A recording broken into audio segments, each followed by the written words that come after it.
Bola lampu adalah penemuan yang sangat amat berguna, bahkan bisa dibilang salah satu penemuan yang merubah dunia, cuy. Tapi meskipun begitu, siapa sangka penemuan bola lampu juga tidak terlepas dari kabar miring atau konspirasi, cuy. Apa itu? Sabar dulu, cuy. Sebelumnya gue mau nyapa dulu buat kalian semua, ucuy-ucuy penghuni bumi 616, gimana kabarnya? Semoga kalian semua sehat selalu dimanapun kalian berada. Nah, gue gak akan bosan-bosan buat ngingetin buat kalian semua. Buat yang belum subscribe, mendingan buruan subscribe lah. Pencet tuh tombol subscribe dan nyalakan loncengnya, supaya kalian gak ketinggalan semua informasi random dari gue, cuy.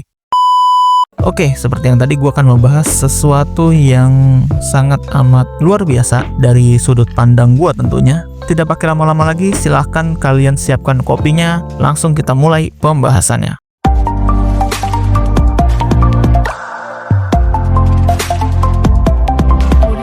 Oke cuy, kalian pasti sudah tahu sama yang namanya Thomas Edison. Dia ada si jenius yang sering dijuluki sebagai penemu lampu bohlam.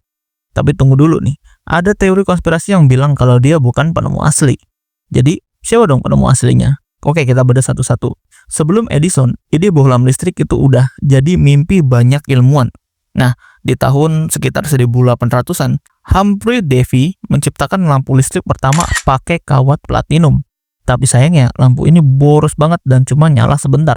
Lalu, di tahun 1841, Frederick de Molens bikin lampu dengan kawat karbon. Tapi belum juga praktis. Sampai akhirnya Joseph Swan dari Inggris nih, ilmuwan asal Inggris ini berhasil menciptakan bohlam pertama yang tahan lama di tahun 1878. Namun masalahnya, Edison juga bikin bohlam di tahun yang sama seperti buatannya si Joseph Swan. Jadi karena Edison punya paten dan dukungan finansial yang besar, dia lebih diingat dalam sejarah ketimbang si Joseph Swan yang buat bohlam di tahun yang sama, cuy. Oke, sekarang kita masuk ke bagian kontroversinya nih. Banyak yang bilang Edison itu mencuri ide Swan. Kok bisa? Jadi gini nih, meskipun Swan punya desain bohlam duluan, tapi Edison memperbaiki teknologi itu dengan kawat filamen karbon yang bikin lampunya jadi tahan lama. Tapi yang bikin orang curiga adalah setelah Swan menggugat Edison karena pelanggaran paten, mereka malah jadi partner bisnis. Serem ya? Apakah ini cara Edison untuk mengamankan posisinya? Siapa yang tahu?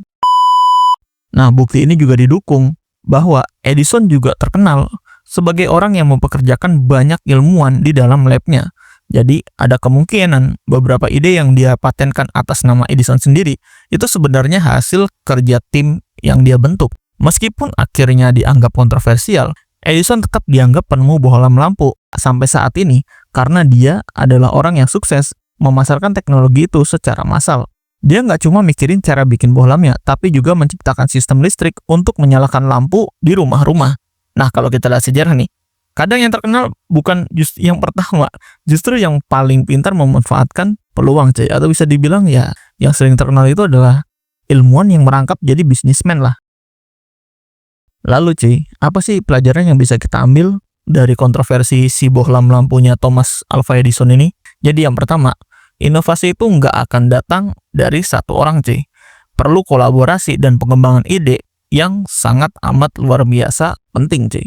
Nah yang kedua, kalau kamu punya ide yang baru atau keren, jangan lupa lindungi dengan hak paten biar nggak dicuri orang lain. Karena kenapa? Karena kalau kamu lengah sedikit aja, kamu nggak akan punya kekebalan hukum, apalagi di zaman sekarang cuy. Nah, yang terakhir, marilah kita belajar menghargai para ilmuwan atau penemuan orang lain, ya yang mungkin kurang dikenal, tapi kontribusinya nggak kalah penting. Karena di Indonesia sendiri, memang karya-karya atau dari seniman atau dari penemu-penemu kecil itu sering terabaikan cuy.